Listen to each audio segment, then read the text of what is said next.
Մեկ-մեկ ես երբ որ մտածում եմ, որ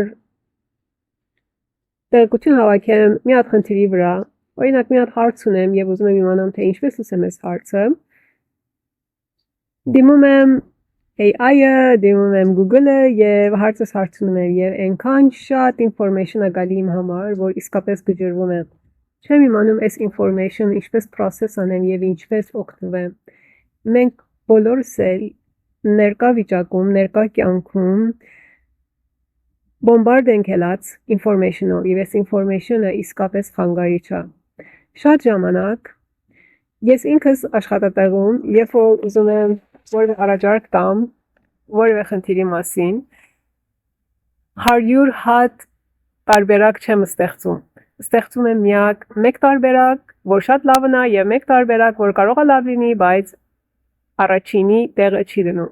2 հատ տարբերակով եմ առաջ գնում եւ report եմ անում եւ այն երկուսից մեկը անպայման ընտրվում է եւ պատասխան էլ է տալի։ Իսկ պատահել է ժամանակ, որ մոտենում եմ 100 հատ տարբերակով, էս էլ կա, սրա գույնը լավ է, չգիտեմ,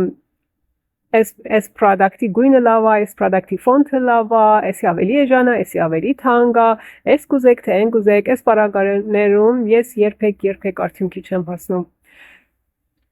Online բիզնեսում էլ էսպես է։ Հիմա այնքան շատ տարբերակներ կա մարքեթում, այնքան մարդիկ են գովազդները ստեղծում եւ խոսում online բիզնեսի մասին, որ մարդ գժրվում է, մարդ չի իմանում ով է ճիշտ ասում, ով է սխալ ասում, որն է ինձ պետք, որը ես կարող եմ անել, որը ինձ պատասխան կտա։ Ինչ եկա մուտա տալիս սրանք,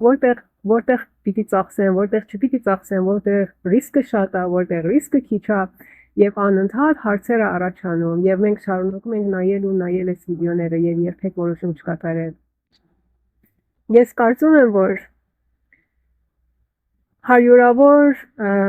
վիդեոյի հարց ու փորձի